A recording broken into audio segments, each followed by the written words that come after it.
She owed a man $2,000 she didn't have. By every measure, her life was over. 36 years later, she died surrounded by 4 children, 11 grandchildren, and a love story that an entire county still talks about. How does a woman go from that kind of rock bottom to that kind of life? One decision at a time, starting with the worst night of her life.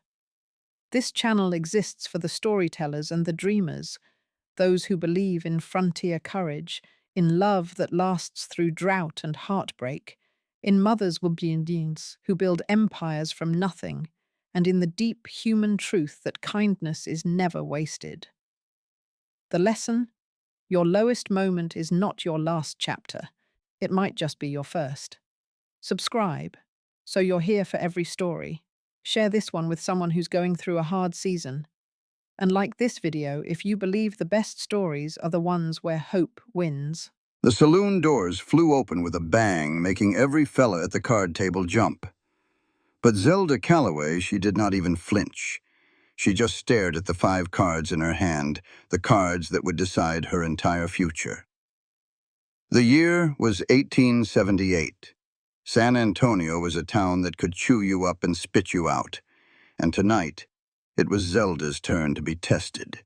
She had arrived just 3 days prior with nothing to her name but the dress she was wearing, a little leather bag with her mama's wedding ring, and a name for herself as a card player that had trailed her all the way from Louisiana. Her daddy had taught her the game before he passed on, when she was just a little girl. Now, at 22 years old, those lessons were the only thing she had left of him. They were about to make her or break her for good. The man staring her down was Trent Carson. He owned just about every piece of ranch land within 50 miles of town. He was 26 with skin baked by the Texas sun and dark hair that had a mind of its own. His eyes were the color of good whiskey, and he looked at her so hard her stomach did a little flip that had zero to do with poker. He said, "It is your bet, miss," and his voice was low and gritty, like boots on a dusty road. Zelda looked at the mountain of cash in the middle of the table. She had already pushed all her chips in, which was not saying much. The other 3 men had folded a while back. They could feel the air get thick between her and Trent, knew this was not just a game anymore. "I do not have anything else to bet," she said, trying to sound calm, but her heart was beating like a drum. Trent leaned back and his chair groaned under his size. He was a big fella, built strong like a man who wrangles cattle for a living. "Well, I reckon you are finished then," he said. But the way he said it told her he was not ready for it to be over. "Unless," Zelda started, the words coming to her right then and there, "you might consider giving me some credit." You could hear folks whispering all around the table that had gathered to watch. Giving credit in a card game was risky business. It was how folks ended up with debts they could never escape. Trent just looked at her for a good long while. "And what are you putting up to back that?" he asked. "My word," Zelda answered straight and clear.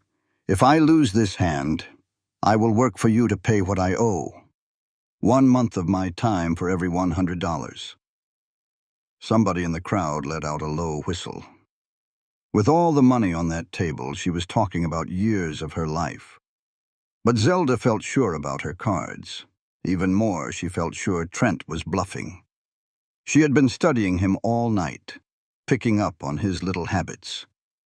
His jaw would get tight when he held a winning hand. His fingers would tap the table just once when he was not sure. At that moment, his hands were steady as a rock, but his shoulders were all bunched up. "That is a mighty big offer," Trent said in a low voice. "But I am not in need of any more ranch hands." "Then what is it you are looking for?" The question slipped out louder than she meant it to, and she felt her face get warm. Trent's gaze got more intense. For a second, she thought he would say something that would make every lady in the room blush. But he just looked at his cards, then back at her. "I will tell you what. I will raise you thunder." The whole saloon went quiet enough to hear a pin drop. Thunder was Trent Carson's prize horse, a big, beautiful black stallion known all across Texas. Folks had offered him thousands of dollars for that horse, but he never sold. That animal was worth more than all the money on the table, more than most men see in their entire lives. You have got to be joking, Zelda whispered. I never joke about poker, Trent said. And I mean what I say. You put up your promise to work against my horse. If you win, thunder belongs to you. If I win, you come work for me until your debt is paid off. So, do we have a deal? Zelda knew she ought to get up and leave. Every ounce of common sense she had was yelling at her to fold her hand and walk out with her head held high. But then she looked down at her cards again. She had a full house, a hand so good it felt like a blessing, and she could almost hear her daddy's voice in her ear. Never fold when you know you have got them, Zelda girl. Deal, she said. She placed her cards on the table one at a time. A 10 of hearts, a 10 of diamonds, a 10 of spades, a king of hearts, and a king of clubs. A full house, tens over kings. The crowd started buzzing with excitement. That was a powerful hand, a hand that usually wins. Zelda let a small smile touch her lips as she started to reach for the money. Hold on now, Trent said, his voice calm. He put his own cards down, real slow and easy. 4 queens and a little 3 of diamonds. 4 of a kind. Zelda's smile vanished. The whole room seemed to tilt, and she grabbed the table to keep from falling. She was so sure. She was so positive she had him figured out. But she was wrong, dead wrong. And now she owed this man a debt that felt impossible to pay. Well, she said, making her voice sound even, though her entire world was falling apart. I reckon I will be seeing you around, Mr. Carson. Trent pulled the money toward him, his face giving nothing away. I reckon you will. He got to his feet and put on his hat. Be at my ranch when the sun comes up tomorrow. It is 5 miles north of here. You will not be able to miss it. Anyone can point you to the Carson place. He started to walk away, but then he stopped and turned back to her. The saloon was getting noisy again, but right between them it was like the world had gone silent. You played a heck of a game tonight, he told her. Best game I have played in a long time. And then he was gone. He pushed his way through the people and vanished out the door. He left Zelda sitting there with nothing but her broken pride and the slow, sick feeling that she had just lost her freedom to a total stranger. She could not sleep a wink that night. How was she supposed to? She just laid there in her little rented room over the general store. She stared up at the ceiling and wondered how everything in her life had taken such a wrong turn. Her mama had passed on 2 years back. Without her daddy to look out for her, Zelda learned fast that life was hard for a woman on her own.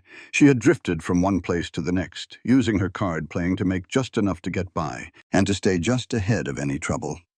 But it looked like trouble had finally found her. When the first hint of morning light came through her window, Zelda got up. She put on the only thing she owned that was fit for working on a ranch. It was a faded blue dress, frayed around the bottom and patched on the elbows, but it was tough. She braided her long, reddish-brown hair and pinned it on top of her head. Then she splashed some cold water on her face. Her own tired green eyes stared back at her from the mirror, but they still had a fire in them. You have gotten through worse than this, she said to herself, even though she was not so sure it was true. It took her more than an hour to walk to the Carson ranch. The sun was just peeking over the land when she laid eyes on the place. And even with everything that happened, she was impressed. The main house was big and looked like it was cared for, painted a clean white with a big porch all the way around it. Back behind it were a bunch of barns and other buildings, all looking solid. Horses were out eating grass in a field off to the east. She could see his cattle spread out all over the hills in the distance. This was not just some little ranch. This was a kingdom. She found Trent inside one of the barns, brushing a pretty brown mare. He saw her coming, and for just a second, a strange look crossed his face, but it was gone too fast for her to figure out. You are here, he said. Did you think I would not show up? Zelda asked, holding her head high. I always pay what I owe, Mr. Carson. Trent, he said, if you're going to be working on my land, we should probably be on a first-name basis. He put the brush down and walked out of the horse stall, latching it behind him. Inside the barn, he looked even bigger than he did in town. Do you know how to ride a horse? Yes. Can you cook? Good enough so nobody will starve. What about working cattle? Zelda paused for a second. I can learn how. Trent looked her over for a moment, then gave a slow nod. All right then, come on. He walked her around the ranch, showing her all the different buildings and telling her how things worked. He said he had 15 men working for him, plus an older lady named Maria who did all the cooking and cleaning in the main house. He explained that Zelda would help Maria, and she would also take care of the horses, which was a job that never ended. I do not give out handouts here, Trent said as they went. Everybody pulls their own weight. You will work 6 days a week from sunrise to sunset. You get Sundays off. You will take your meals with the other hands and sleep in the little cabin out back of the house. It is not fancy, but it will keep the rain off. And just how long will it take to pay you back? Zelda asked. Trent stopped and turned to look at her. Based on the money in that pot last night, you owe me around $2,000. Paying you a fair wage for this kind of work, I figure it will take about 5 years. 5 years. The words felt like a punch to the stomach. 5 years of her life, all gone over a single poker hand. Unless, Trent said, speaking very carefully now, there was some other way you wanted to handle this. Zelda's eyes got sharp. I am not that sort of woman, Mr. Carson. Trent, he said again, and that is not what I meant. He pushed a hand through his hair and suddenly looked uneasy, which was the first time she had ever seen him that way. Listen, to be truthful, I do not really need another person working here. I am set for hands, but what I am really hurting for is somebody who knows their figures, someone to keep the ledgers straight, manage the accounts, and handle the cattle buyers when they roll through. My daddy took care of all that before he passed last year, and I have been running it into the ground ever since. You want me to keep your books? Zelda asked, her voice full of surprise. I saw you at work last night, Trent said.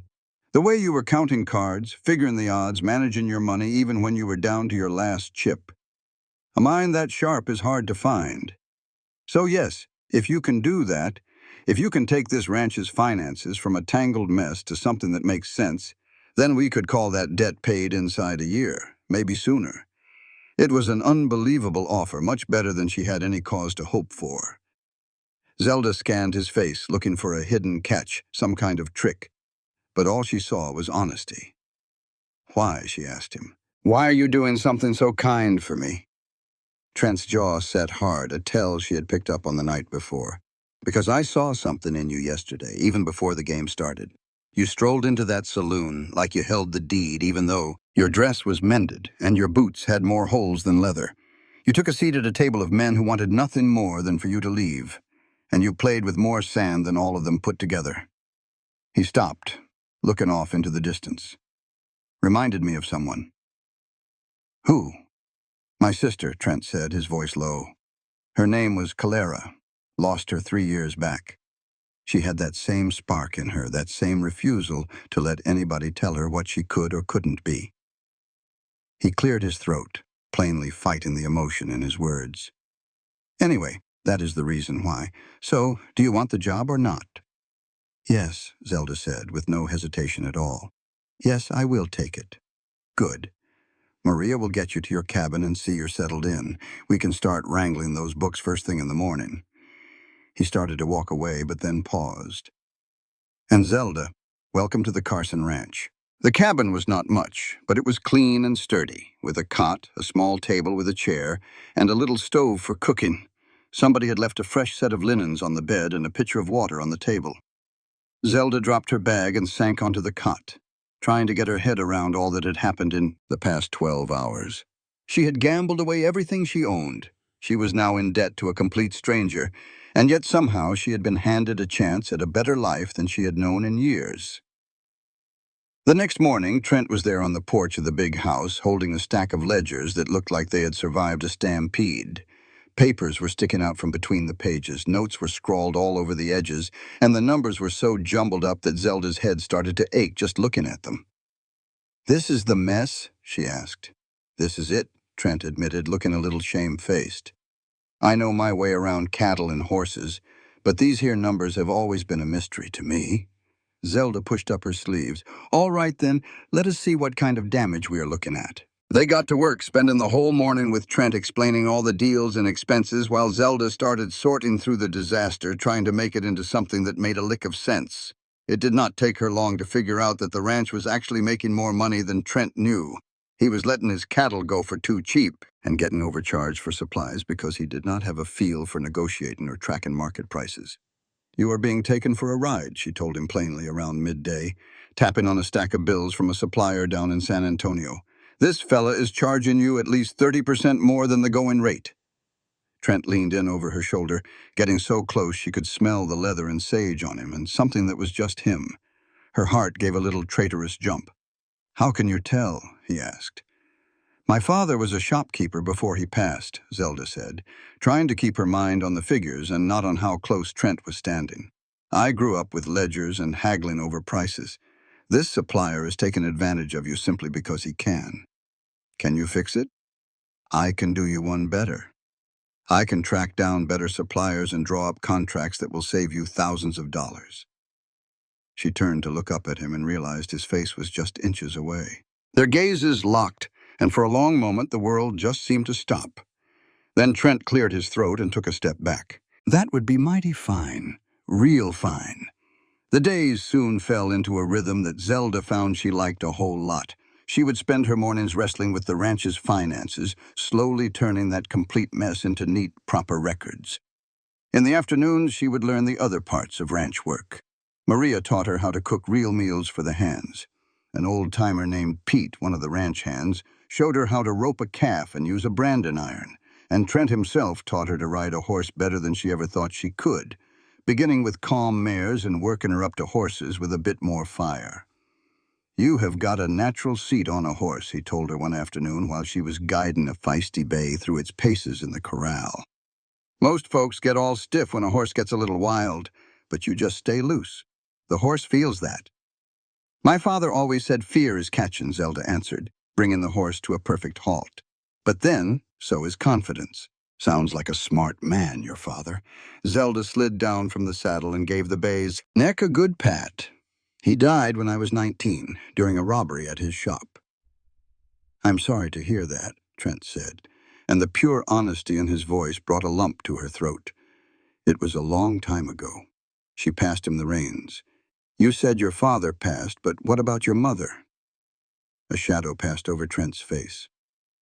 "Lost her when I was 15. It was the same cholera that came back from my sister all those years later. After my daddy died last year, it was just me left to keep this whole place from falling apart." "You have done a good job," Zelda said quietly. "Your daddy would be proud." A warm light flickered in his eyes. "Thank you. That means more to me than you'll ever know."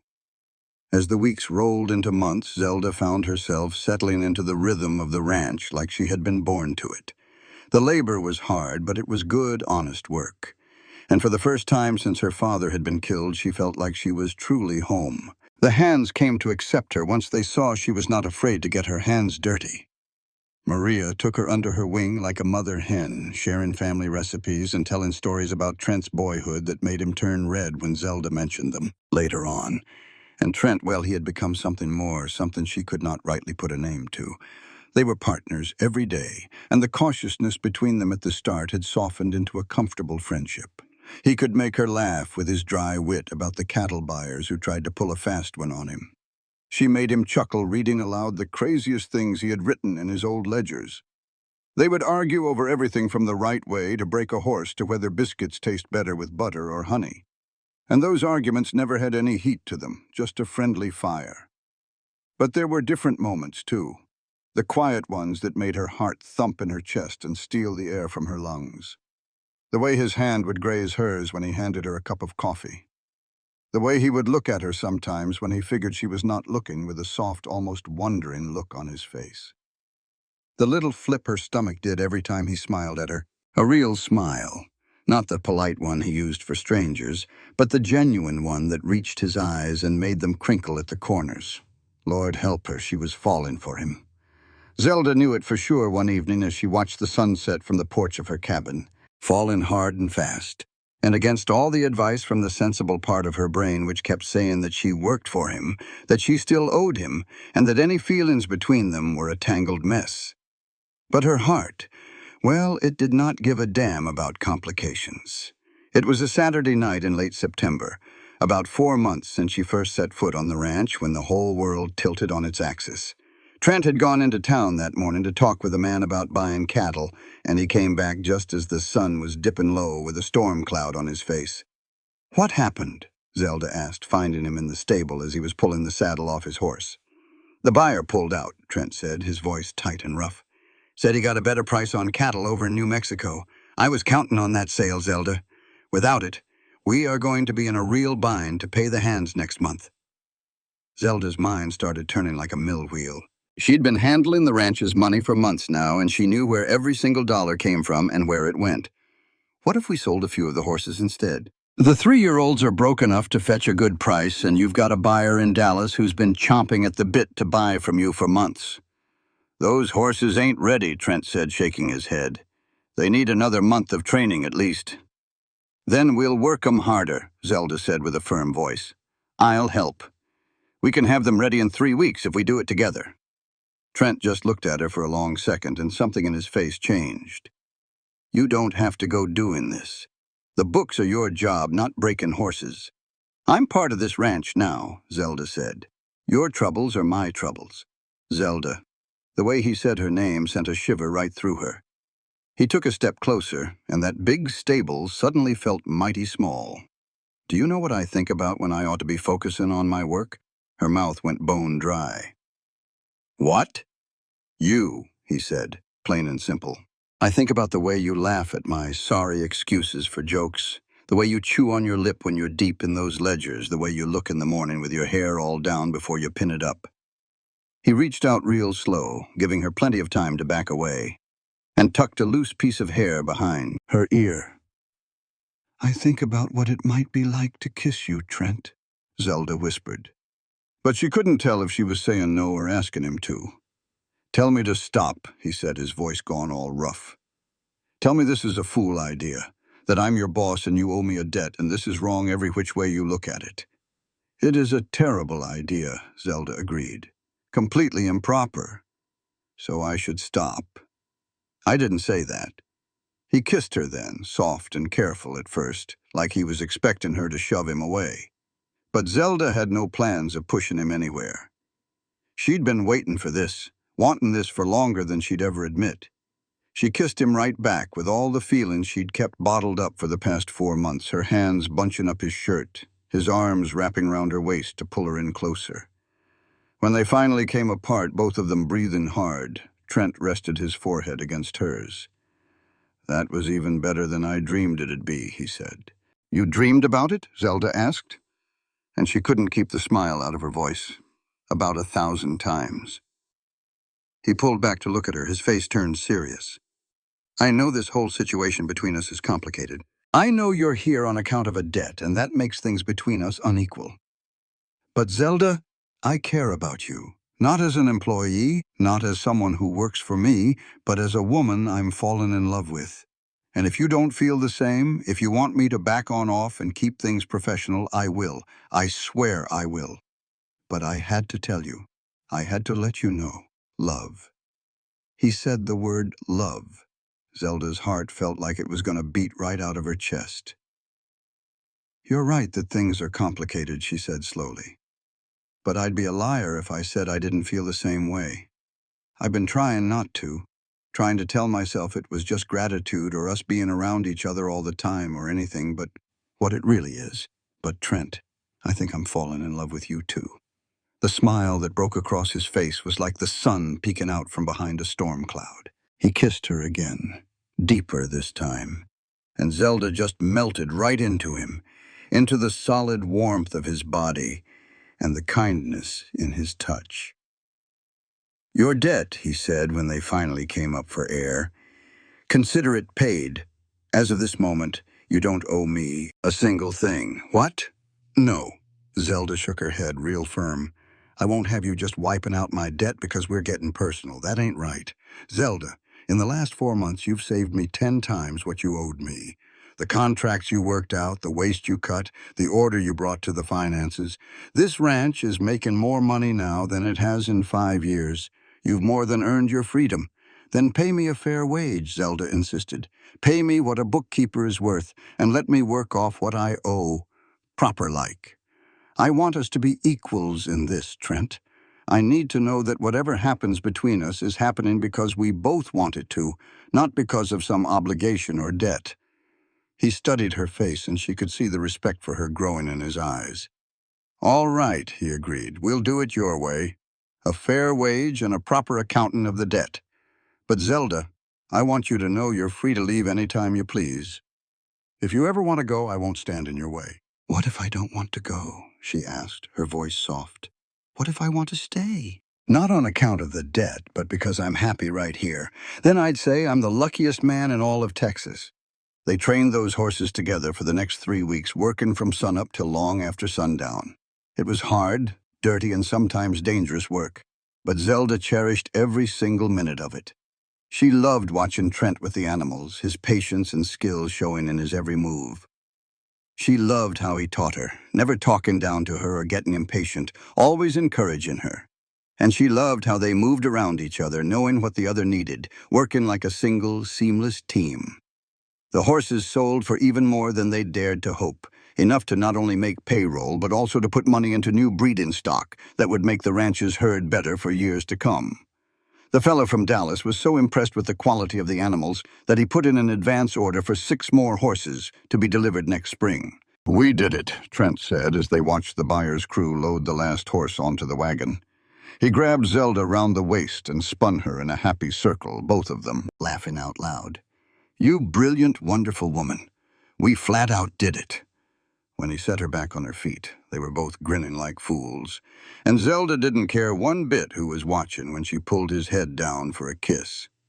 Their bond deepened as fall turned into winter. They were careful to act professional in front of the ranch hands, but everybody knew something had changed between the two of them. Maria surely knew. She started making little comments about how nice a ranch wedding would be, and how the main house was way too big for just one person. "She ain't very subtle, is she?" Zelda said one evening, as she and Trent sat on the big porch of the main house watching the stars pop out.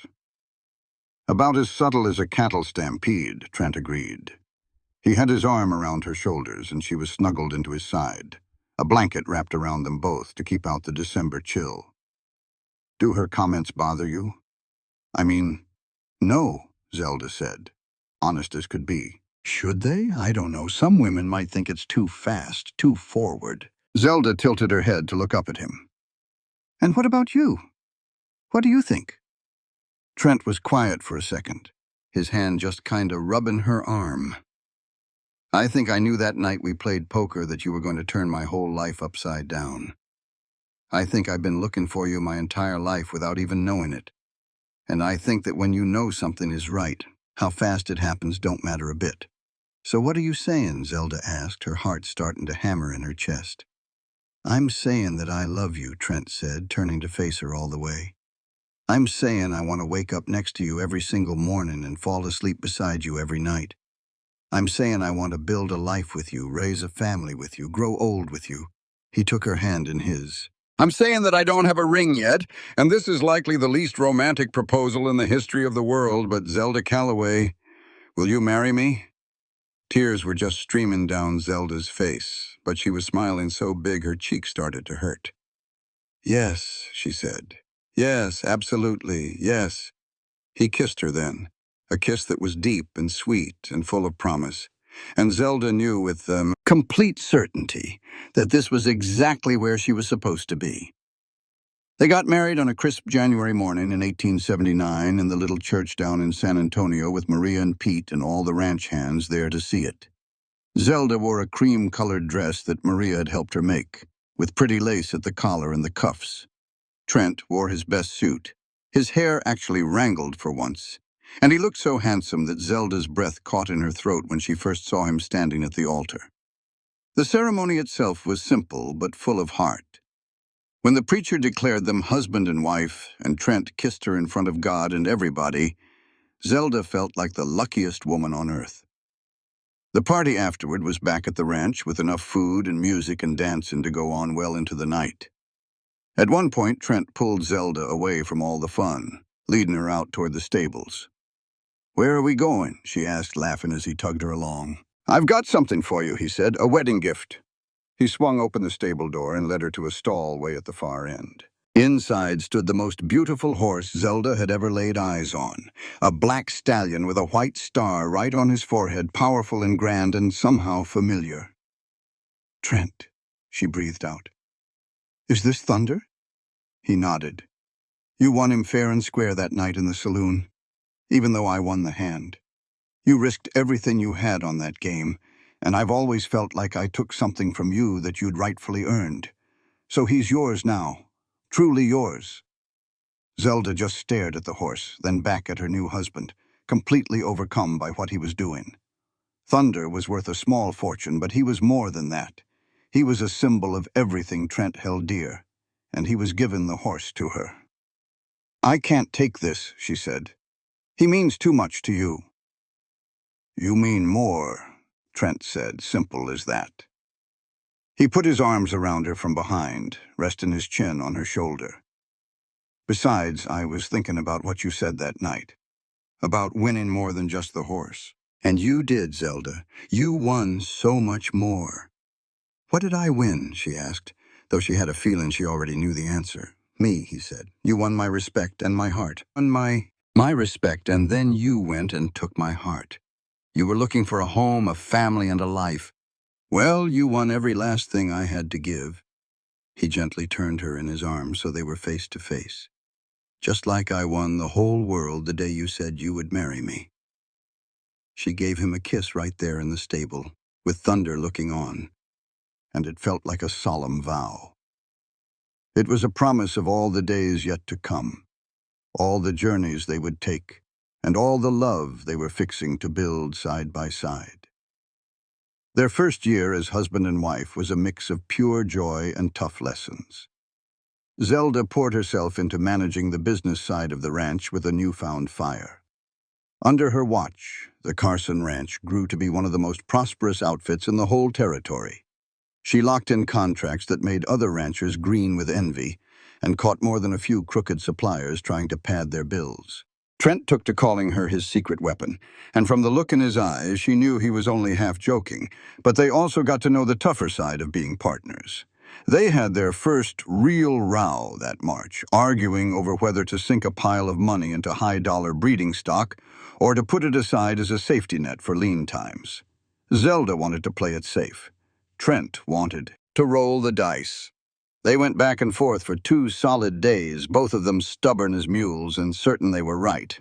In the end, they found a middle ground, buying half the fancy stock Trent had his eye on, and keeping the other half of the savings Zelda knew they ought to have.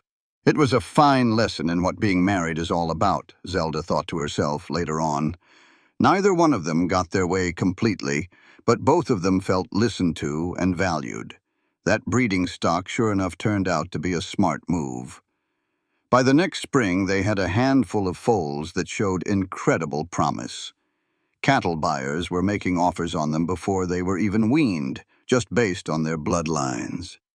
"You were right," Zelda finally admitted one evening while they were watching the little ones kick up their heels in the pasture. "We were both right," Trent said, pulling her in close. "That is the whole point of being a team." In July of 1880, Zelda found out she was expecting. She told Trent over supper one night. It was just the two of them at that long dining table in a big house that did not feel so empty anymore because they had filled it up with their own love and laughter. "Are you certain?" he asked, his eyes going wide.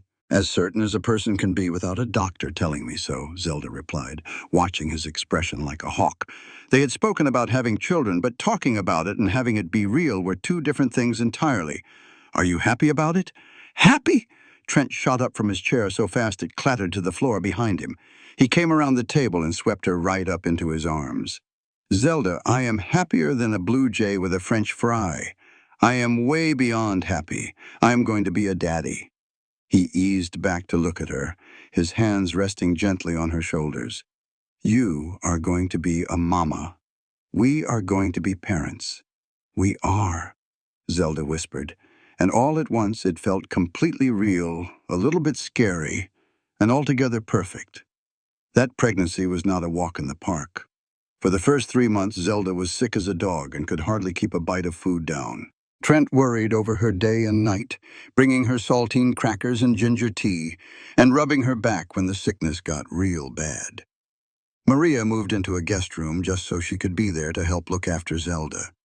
That tough old ranch woman turned as soft as a kitten, cooking special meals and fussing over Zelda like she was made of delicate glass. I am not a helpless invalid, Zelda complained one afternoon when both Trent and Maria were telling her she needed to rest instead of working on the account books. No, but you are carrying some very precious cargo, Maria told her, and her tone meant the discussion was over. The books will still be there tomorrow. You need to look after yourself and that little baby. As the weeks turned into months and Zelda's belly started to grow, she had to concede they might be right. She got tired a whole lot easier, and her ankles would swell up if she was on her feet too long. But she also felt a deep kind of quiet and a sense of meaning. She was making a new life, a brand new person who would be a part of her and a part of Trent. And the pure wonder of it all never did fade. Trent was impossibly gentle with her through all those months. At night, he would talk to her belly, telling their baby-to-be stories about the ranch and making promises about the life they would have. He built a cradle with his own 2 hands, sanding the wood until it was as smooth as river water.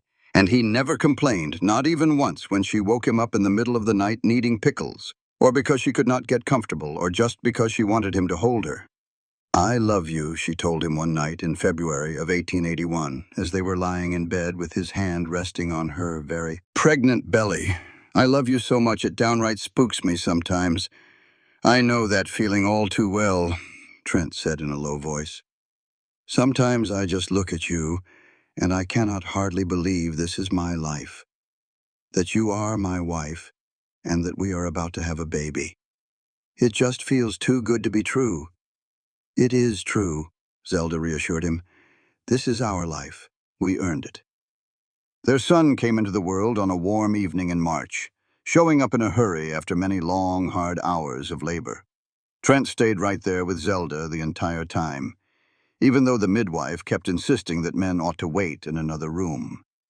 He held her hand and whispered words of encouragement, and he let her squeeze his hand so hard it left bruises.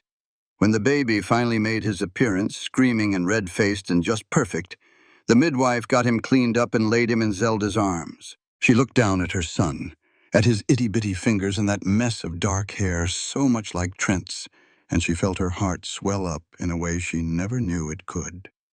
"Hello," she whispered. "Hello there, little fellow. We have been waiting on you."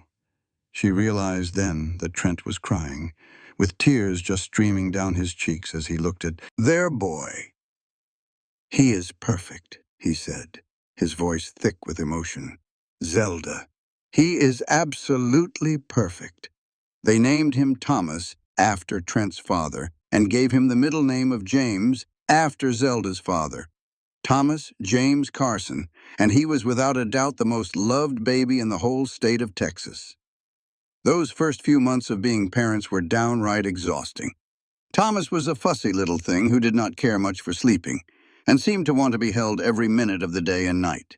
Zelda and Trent took turns with him at night, pacing the floors, singing quiet lullabies, and making soft, shushing sounds. They were both bone-tired all the time, running on just a few hours of sleep snatched here and there. But even in the middle of all that weariness, there was so much joy.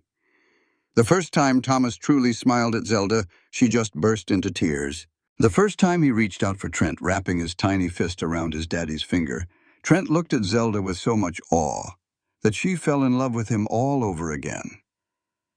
They learned how to be parents together, figuring it out as they went. Zelda kept on managing the ranch's money, but now she did it from home, with Thomas sleeping in a basket right next to her desk.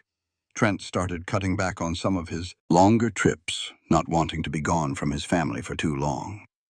They got real good at working together while one of them was holding the baby, passing Thomas back and forth whenever they needed to. "We make a good team," Trent remarked one afternoon, after they had managed to go over a contract, feed Thomas, and settle a squabble between two ranch hands, all in about an hour's time. "The best team," Zelda agreed, bouncing Thomas on her hip. "Though I will tell you what, I am surely looking forward to the day he sleeps all the way through the night." That day did come, though it took a little longer than either of them would have liked. But by the time Thomas turned 1 year old, he had settled into a nice routine that worked for the whole family. He was a bright and curious little boy, always getting into mischief, and Zelda could already see her own stubborn streak and Trent's quiet determination in his personality. "We are going to be in for it when he gets bigger," she said one evening, watching Thomas try with all his might to pull himself up on a chair, even though he kept tumbling down. "We are in for some big trouble," Trent agreed, but he was grinning from ear to ear. "But we will figure it out. We can figure anything out as long as we have each other." The ranch kept on growing over the next few years. Word got around about the quality of the Carson horses and cattle, and soon they had buyers coming from as far away as California. Zelda's smart money management meant they made it through the lean years without any real trouble. And Trent's way with animals meant their livestock was always wanted. They bought more land, making their operation even bigger. They put up a new barn and hired on more hands. They became well-respected folks in the San Antonio community, known for being fair in their dealings and generous with their neighbors. When a drought hit, and a lot of the smaller ranchers were struggling, Trent and Zelda offered them work and help without a second thought. When the local church needed a new roof, they gave the money for it. When a widow in town needed a hand, they were the first ones there. "Your father would be mighty proud of the man you turned out to be," Zelda told Trent one evening. They were watching the sun go down from their porch, with little Thomas playing right at their feet. "Our fathers would both be proud," Trent corrected her. "Look at what we built together, Zelda. Not just this ranch, but this whole life, our family. I could not have done a single bit of this without you." "We did it together," Zelda said, saying his own words from years before. "That is what a marriage is, a partnership." In the spring of 1884, Zelda found out she was expecting again. This time around, the pregnancy was easier. Maybe because she knew what was coming. She was not nearly as sick. And while she still got tired, she felt more sure of herself and her ability to handle a new baby and her work. Their daughter was born in November, arriving fast and without all the fuss of Thomas's birth. She had Zelda's auburn hair and green eyes. And from the second she came into the world, she had her daddy wrapped around her little finger. They named her Rose after Trent's sister, and she was as different from Thomas as day is from night. Where he had been a fussy baby, she was calm. Where he had fought against sleep, she would just doze off peacefully. She was an easy baby, and Zelda was mighty grateful for that, because Thomas, who was now 3 years old, needed someone watching him every second to keep him from climbing on everything in sight. Trying to climb on horses that were way too big for him. "That boy ain't got a lick of fear in him," Trent said one afternoon, hauling Thomas down off a fence post he had scrambled up.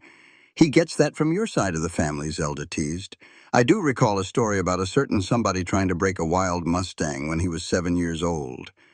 "Well, now that is different. I was nearly a man." "You were 7 years old?" "Like I said, practically."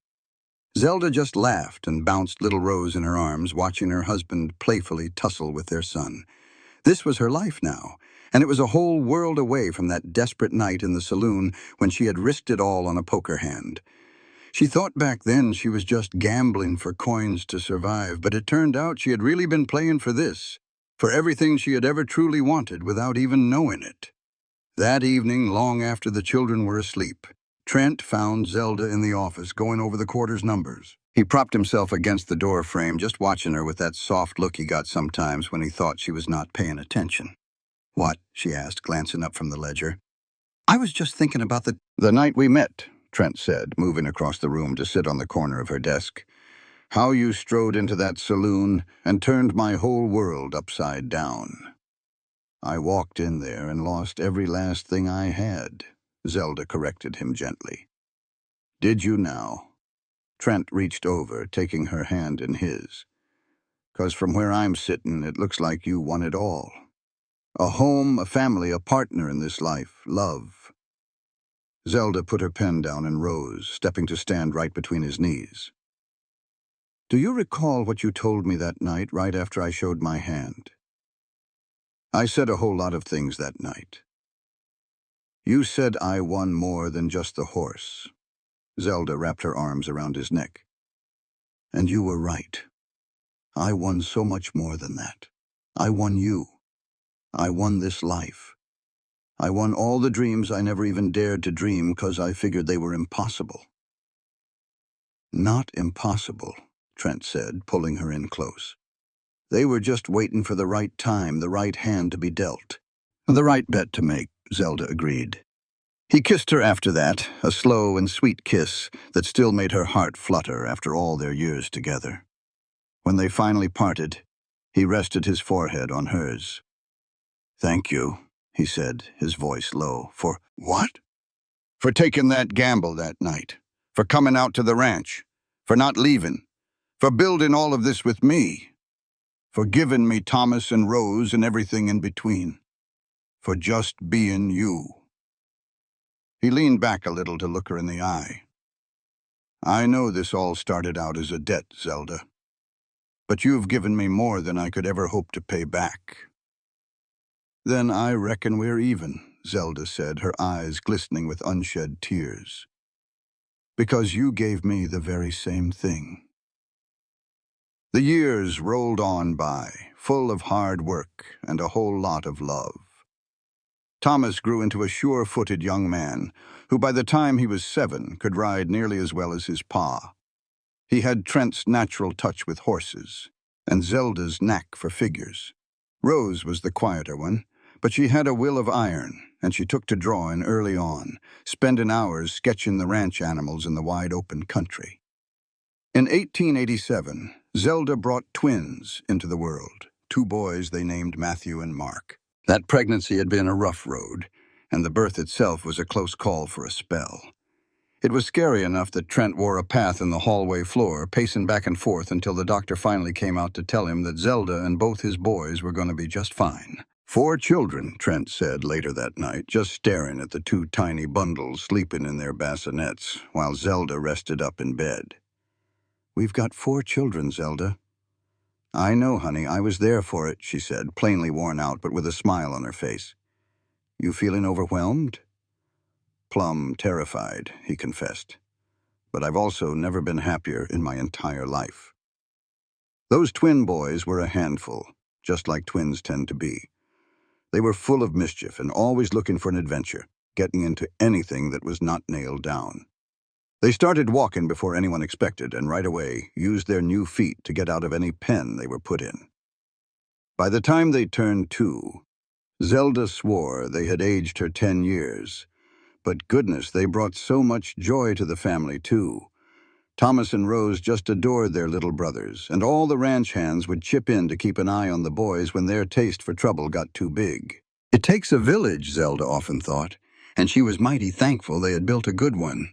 The ranch kept right on growing and doing well. They bought the land next door when the owner decided to retire, adding another 1,000 acres to their spread. They started raising quarter horses in addition to the cattle, and those horses got known all across the Southwest for being fast and smart. Zelda had settled her poker debt ages ago, but she stayed on as the one who handled the ranch's books and all the business. She had a keen eye for a good deal, and an even keener one for anybody thinking about pulling a fast one on them. Trent always said she was his fiercest protector, and he was not lying. In 1891, when Thomas was 10 years old and starting to show a real interest in how the place was run, Trent started showing him the ropes of managing cattle and working alongside the hands. Zelda, for her part, began teaching him how to keep ledgers and understand the business side of things. They wanted their children to know the ranch from top to bottom, so they could make smart choices for themselves when they got older. "You reckon he'll want to stay on?" Trent asked one evening while they watched Thomas gentle a young colt. "Or will he want to head out and make his own path?" "I think we're raising him to have a choice," Zelda said. "We'll give him the tools to do well at whatever he sets his mind to, and then we just have to trust him to choose the right path." "When did you get to be so smart?" "Well, I married you, didn't I? That's got to show some good sense." Trent let out a laugh and pulled her in, kissing the top of her head. They stood there together as the sun went down, watching their son work, and Zelda felt a peacefulness settle deep in her bones. This right here was what she had bet everything on all those years ago, even if she did not know it at the time. This quiet, this love, this feeling of having a purpose and a place to belong. That poker game that kicked it all off felt like it was from another lifetime, like a story about some other person.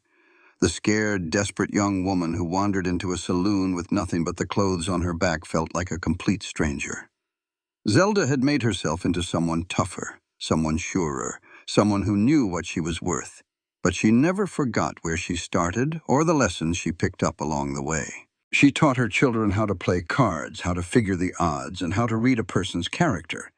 But she also taught them that the biggest gambles you take in this life have nothing to do with money or property. The biggest gambles are about trust and love, and having a little faith in yourself and in other folks. "Your mother won me. It was over a game of poker," Trent explained one afternoon when Thomas asked how he and Zelda first crossed paths. "Really?" Thomas asked, his eyes growing as wide as saucers. "She won you in a card game?" "Well, to be precise, I won the hand," Trent clarified with a small smile. "But looking back on it all, I reckon she is the one who won everything that truly mattered." Thomas mulled this over for a moment. "Does this mean I can play cards for a wife when I'm grown?" "Not a chance," Zelda said, her voice firm as she came up right behind them. "You will find a sweet girl, and you will court her properly, winning her heart the right and honorable way." "But you did not do that," Thomas pointed out, using the flawless logic only a 10-year-old possesses. "You do as I say, not as I did," Zelda replied, though a smile was playing on her lips. "Besides, our story is one of a kind. Most folks do not find their true love sitting across a poker table." "Did you know he was your true love when you won him, Mama?" Thomas wondered. Zelda shot a look at Trent, who was watching her with that gentle expression she adored. "No," she answered truthfully. "I did not know a thing, except that I was in a world of trouble and just trying to get by.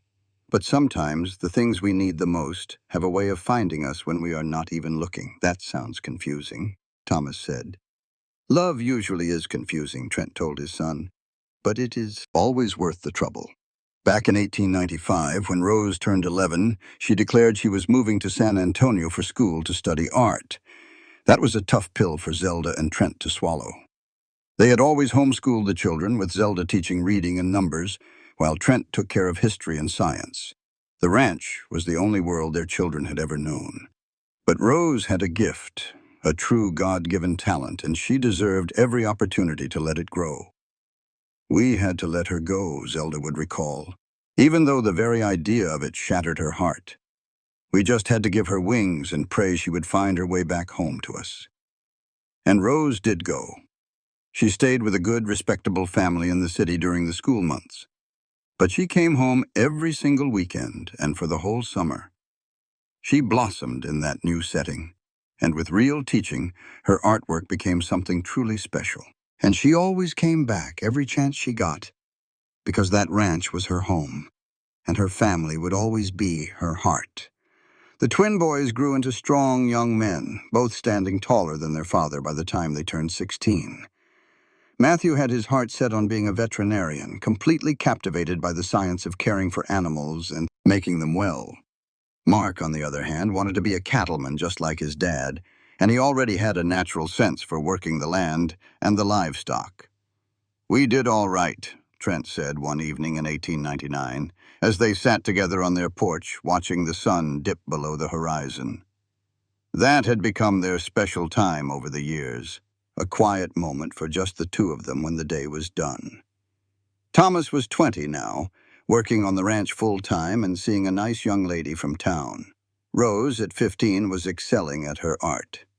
The 12-year-old twins were still kicking up dust and finding trouble, but they were good boys deep down.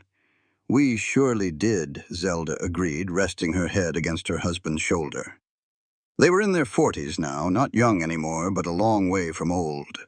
Trent had some gray showing at his temples and lines around his eyes from years of squinting in the sun.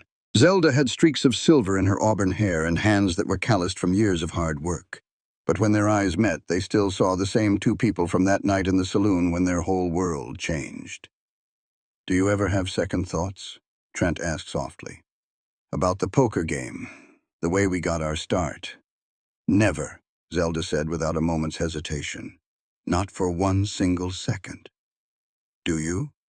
"My only regret is that I did not kiss you sooner," Trent confessed. "I spent 4 whole months trying to be noble and professional when I could have been kissing you." "You are doing a fine job of making up for it now," Zelda told him with a smile. And she was right about that. Even after nearly 20 years of being married, Trent still gave her a kiss every morning before he rode out, and every evening when he returned. He still took her hand in his whenever they walked together. He still looked at her like she was the most precious treasure in the whole wide world. In the spring of 1901, Thomas married his sweetheart, a wonderful young woman named Catherine, who just fit right into the family, like she had always been there. They threw a huge wedding celebration at the ranch, and it seemed like half of San Antonio came out for it. As she watched her son promise his life to another, Zelda cried tears of pure joy and squeezed Trent's hand tight. "That was us one time," she whispered to him. "That is still us," Trent whispered back, "every single day." Thomas and Catherine settled into a cottage on the property that Trent had built for them as a wedding gift. And before a year had passed, they made Zelda and Trent grandparents for the very first time with a beautiful baby girl they named Zelda, in honor of her grandmother. As she held her little namesake for the very first time, an overwhelming wave of emotion washed over Zelda.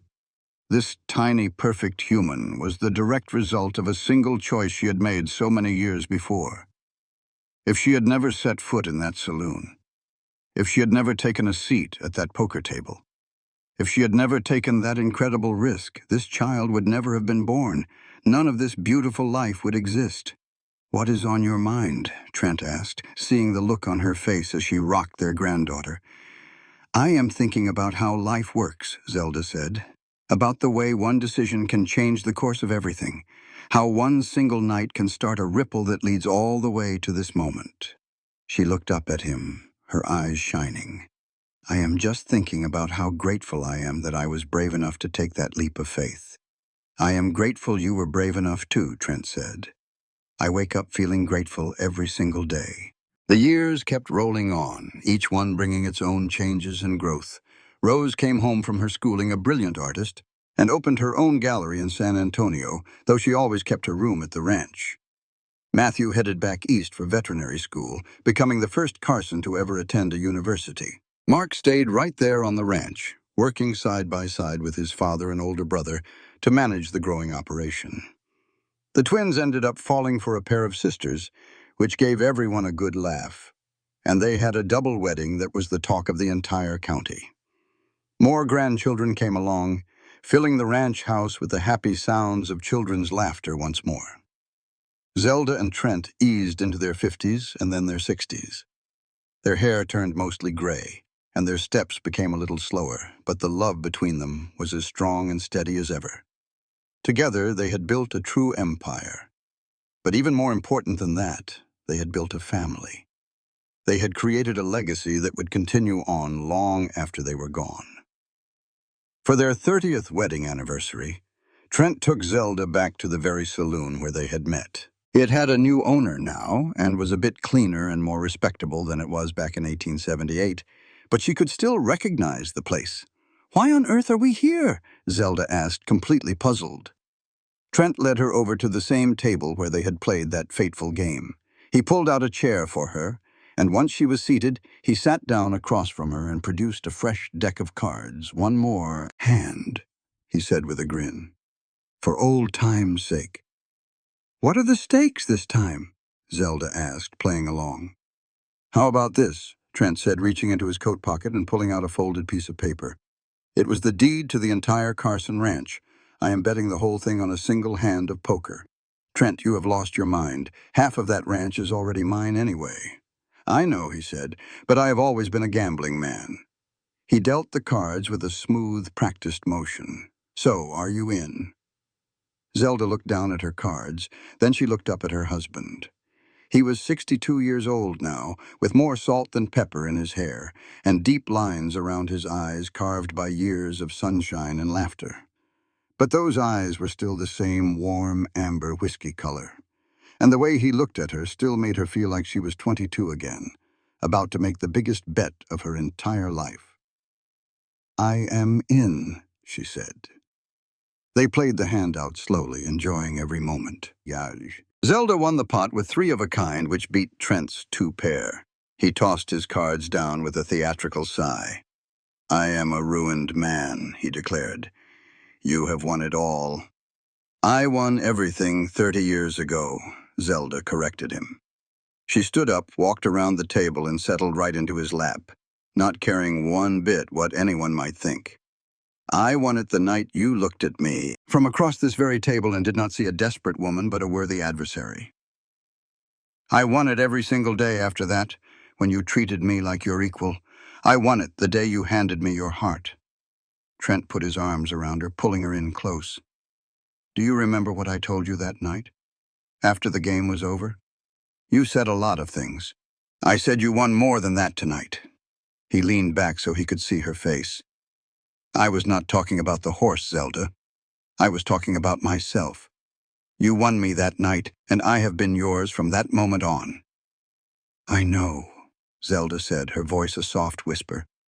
"I have always known." And they shared a kiss right there in that old saloon. Two people who had begun as strangers and had become each other's entire world, and it felt like their story had finally come full circle. The ranch prospered under the guidance of the next generation. Thomas showed he had the same skills as his father for running the place, and with Catherine's sharp mind for business to go with his ranching know-how, they took the Carson Ranch to even greater success. They brought in modern methods, tried new breeding techniques, and found new markets for their cattle. Zelda and Trent slowly stepped away from the day-to-day work, moving from running the show to offering advice. They filled their days with their grandchildren, who now went from being babies all the way to teenagers.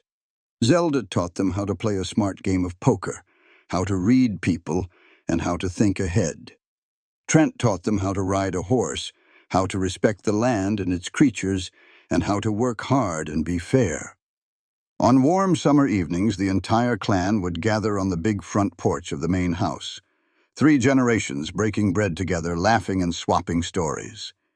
Zelda would look at all the faces of her children and grandchildren, with the ranch stretching out all around them, and a profound sense of peace would settle over her. "Tell us the story of how you and Grandpa met," one of the little ones would always ask. And Zelda would tell it all over again, the story of walking into a saloon with nothing but the clothes on her back, the story of a card game that changed her life, and of a cowboy who saw something in her worth holding on to. "So, Grandma won Grandpa's horse?" the children would ask. "She won a whole lot more than that," Trent would always say, pulling Zelda closer to his side. "She won my heart." In the winter of 1912, when Zelda was 66 and Trent was 70, they finally made that trip down to the coast, the one they always talked about but never seemed to get to. For a whole week, they stayed in a little hotel that looked right out over the Gulf of Mexico, just walking along the shore and watching the tide roll in.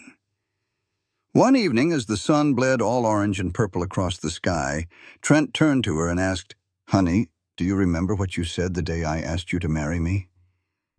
Zelda smiled. "You asked me if all this was real," she said. "If this life of ours was some kind of dream that was too good to last. And you told me it was as real as the ground under our feet, that we earned it." He found her hand and laced his fingers through hers. You were right about that.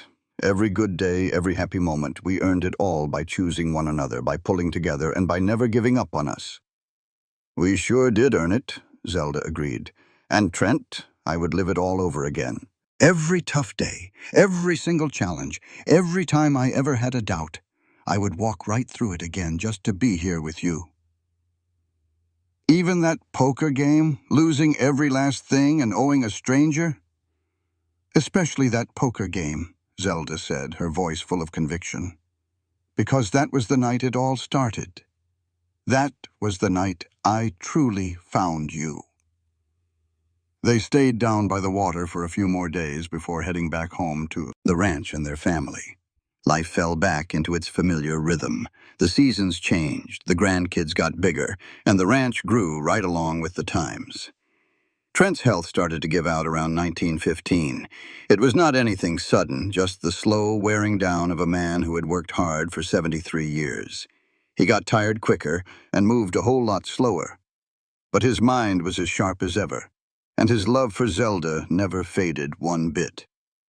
On a peaceful evening in May of that year, Zelda was sitting by his bed, holding his hand, when Trent looked over at his wife and smiled.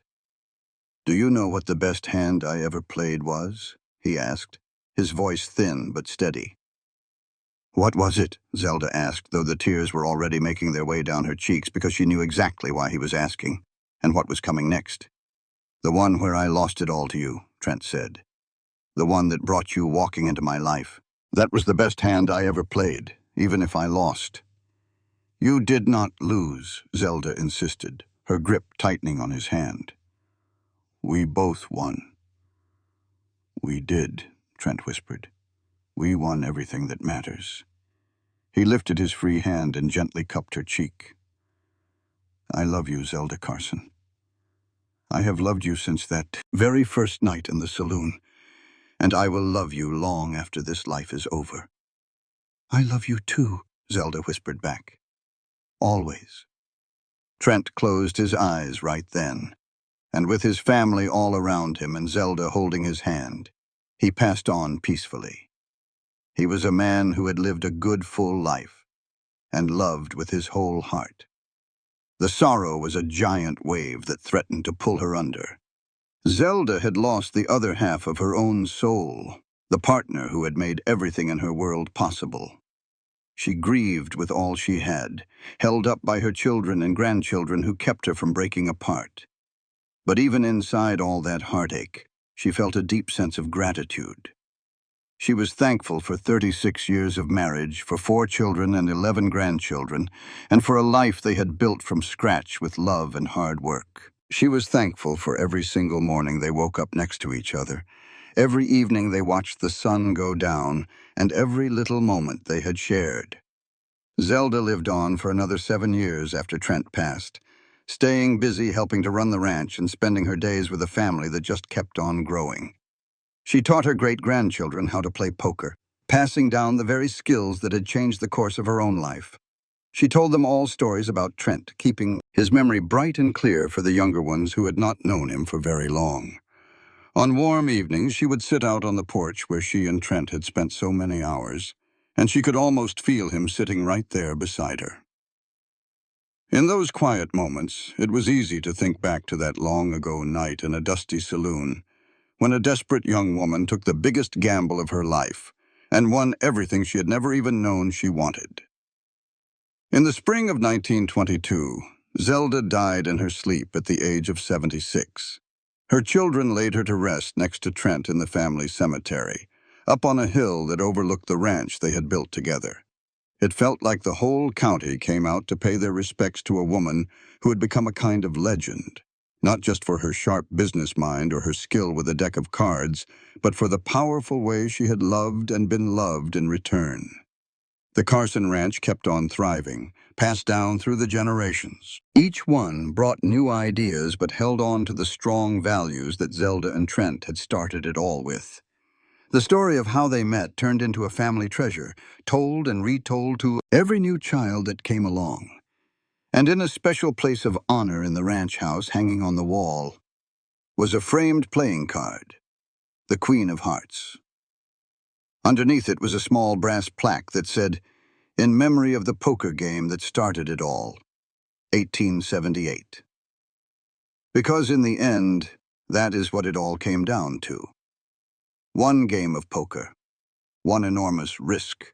One single night when a woman with nothing put everything on the line and won more than she could have ever imagined. She had won a partner, a family, and a legacy that would last. She had won a love that stretched beyond a lifetime. Sure, she had won his best horse that night, that was true. But what really mattered was that she had won his respect, his trust, and his heart. And by winning those things, she had won everything that truly counted for anything. The story found its ending there in that quiet family cemetery on a Texas hill, where two people who had found each other against all odds could lie beside each other for all time.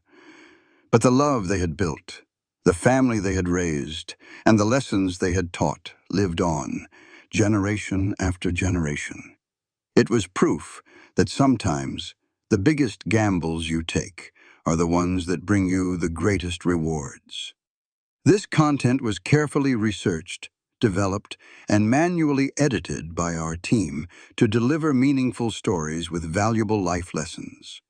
Every narrative is crafted to entertain, inspire, and empower our audience. We believe that great stories can change lives, and we are committed to bringing you content that matters. Thank you for being part of our community.